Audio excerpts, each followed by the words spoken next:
Matthew 14 in the Amplified Bible. At that time, Herod Antipas, the tetrarch who governed the portion of Palestine, including Galilee and Perea, heard the reports about Jesus and said to his attendants, "This is John the Baptist. He has been raised from the dead, and that is why the miraculous powers are at work in him." For Herod had John arrested and bound him and put him in prison at the fortress of Machaerus, east of the Jordan, to keep him away from Herodias, the wife of his brother Philip. For John had said to him, "It is not lawful, morally right, for you to have her living with you as your wife." Although Herod wished to have him put to death, he feared the people, for they regarded John as a prophet.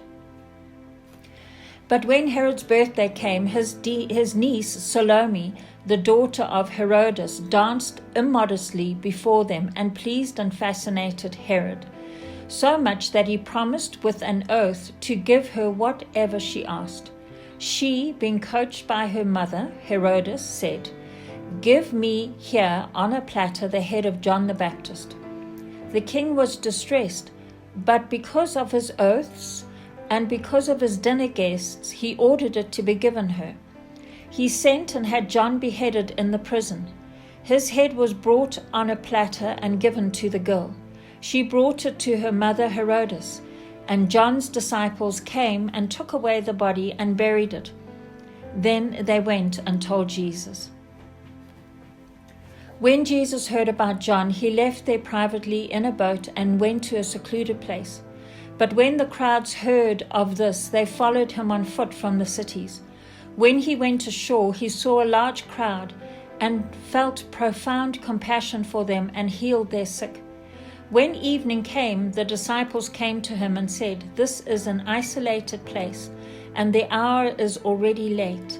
Send the crowds away so that they may go into the villages and buy food for themselves."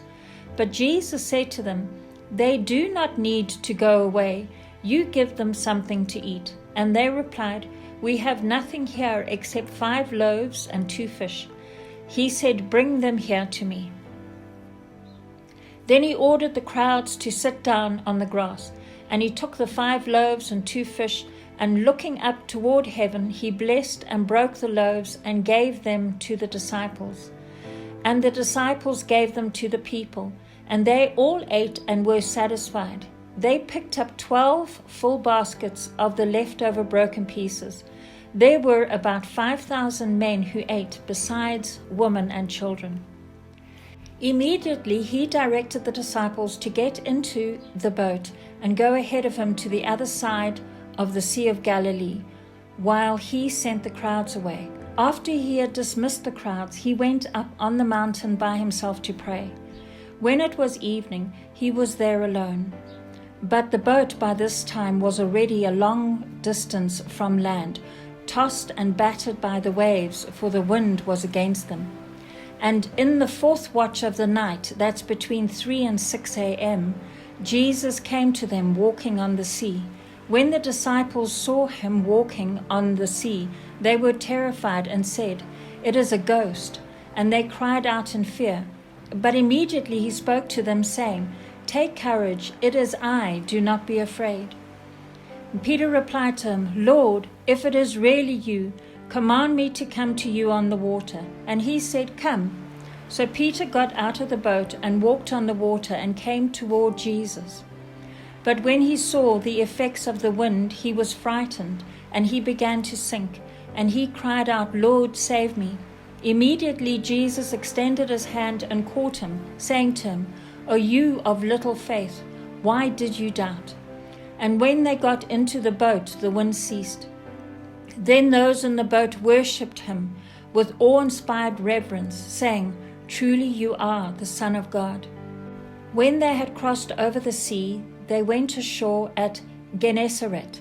And when the men of that place recognized him, they sent word throughout all the surrounding district and brought to him all who were sick. And they begged him to let them merely touch the fringe of his robe. And all who touched it were perfectly restored.